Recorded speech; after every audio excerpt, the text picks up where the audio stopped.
क्या TikTok use करना safe है?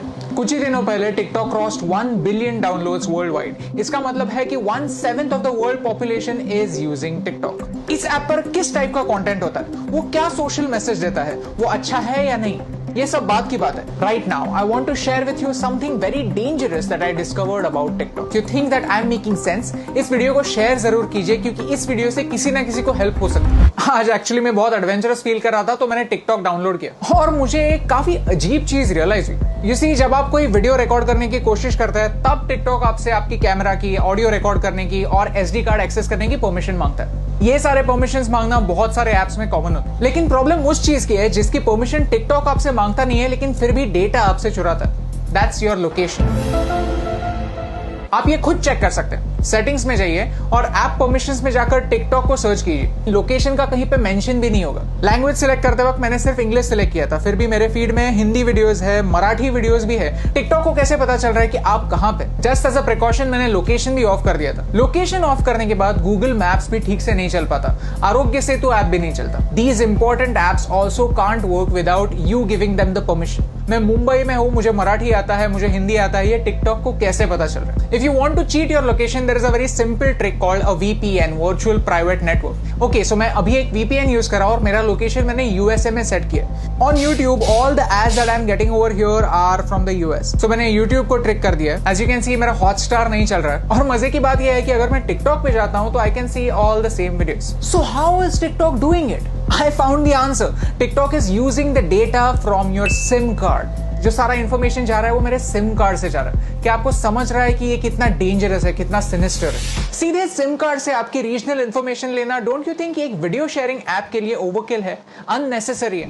And the worst part is, इसके बारे में कोई वार्निंग नहीं है। द ऐप जस्ट सेज कि we will automatically collect it, that's it. ये डिस्कवर करने के बाद मैंने टिकटॉक की प्राइवेसी पॉलिसी कंप्लीटली पढ़ी और उसमें मुझे कुछ ऑब्जेक्शनेबल पॉइंट्स दिखे। If you link any social media account to TikTok, then TikTok वहां की इंफॉर्मेशन यूज कर सकता है आपके बारे में जानने के लिए। टिकटॉक कंटेंट डिलीवरी के लिए HTTP सर्वर्स यूज करता है, HTTPS नहीं, सिक्योर्ड सर्वर्स नहीं। तो ये सर्वर्स हैक हो सकता है। इस वीडियो में किसी ने डेमोन्स्ट्रेट किया है कि कैसे ऑफिशियल अकाउंट से एक गलत मैसेज फॉरवर्ड हो सकता है। आपका अकाउंट डिलीट होने के बाद भी टिकटॉक जब तक चाहे आपका डेटा उनके सर्वर्स में रख सकता है। और मेरा टिकटॉक के साथ सबसे बड़ा प्रॉब्लम है आर्टिफिशियल इंटेलिजेंस। कि ByteDance जो टिकटॉक की पेरेंट कंपनी है, वो एक आर्टिफिशियल इंटेलिजेंस कंपनी है। उनका प्रोडक्ट कंटेंट क्रिएशन का प्लेटफॉर्म नहीं है, उनका प्रोडक्ट है algorithm. You see, China wants to be a superpower in AI by 2030. Computer की भाषा क्या होती है?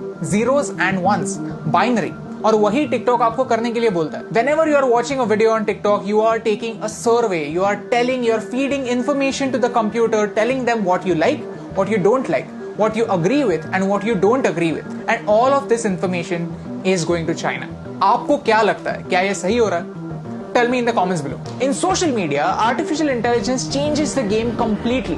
कंप्यूटर डिसाइड करता है कि आपको क्या देखना चाहिए और क्या नहीं देखना चाहिए। सर्च का ऑप्शन ना होने की वजह से प्लेटफॉर्म कंट्रोल करता है कि आप क्या देखेंगे, और ये एक बड़ा प्रॉब्लम है। ओके, सो चाइना पर आता है। चाइना में ऐसा लॉ है कि if you are a Chinese company, then you have to share the data that you collect with the Chinese government. And because of this, Indian ministry of defence ने armed forces को 42 apps अपने phone से delete करने के लिए कहा। India does not have a proper data protection act. We ourselves need to be extra safe. China में freedom of press है ही नहीं। पूरी प्रेस गवर्नमेंट के कंट्रोल में। Syria, Saudi Arabia, Afghanistan, Somalia, ये कंट्रीज भी फ्रीडम ऑफ प्रेस की स्केल पर चाइना से ऊपर आती हैं। और यही सारे रेस्ट्रिक्शंस उन सारे लोगों पर भी अप्लाई हो जाते हैं जो चाइनीज एप्स यूज करते हैं। Start talking about Tibet, start talking about Hong Kong, start talking about Taiwan. अगर आपका वीडियो स्ट्रेट अवे बैन नहीं हुआ तो वो ज्यादा लोगों तक नहीं पहुंचेगा। यू सी, आज चाइना को तिब्बत से प्रॉब्लम है, कल अरुणाचल प्रदेश से भी हो सकती है, लद्दाख से भी हो सकती है। If you can't talk about this stuff, how will you know about it? How will you raise your voice? And by using these Chinese apps, we are supporting China's version of the internet. Privacy on the internet is a myth. हम जब भी कोई service free में use करते हैं तो हम उनके प्रोडक्ट होते हैं, हमारा डेटा हमारी करेंसी होता है। शुड यू डिलीट टिकटॉक और any other app for that matter? ये बताने वाला मैं कोई नहीं होता। But you can definitely take some precautions. If you have Chinese apps on your phones, then don't use UPI or any net banking apps on the same phone. When creating an account, don't use Google to sign in. Create a new account, use a different password. Cyber theft is real. Keep changing your passwords and keep your emails safe. If you go to haveibeenpawned.com, you can find out whether your personal information has been breached. All I want to say is this is not TikTok versus YouTube. I am giving you TikTok's example because TikTok is popular and you can check it yourself. If you're a TikTok creator, then this concerns you more than me because आपका data ज्यादा share हो रहा है. It's important for you to know कि China के products को सस्ता मत समझिए, चाइना के एप्स को फ्री मत समझिए because everything comes at a cost. My question is, can you pay the price?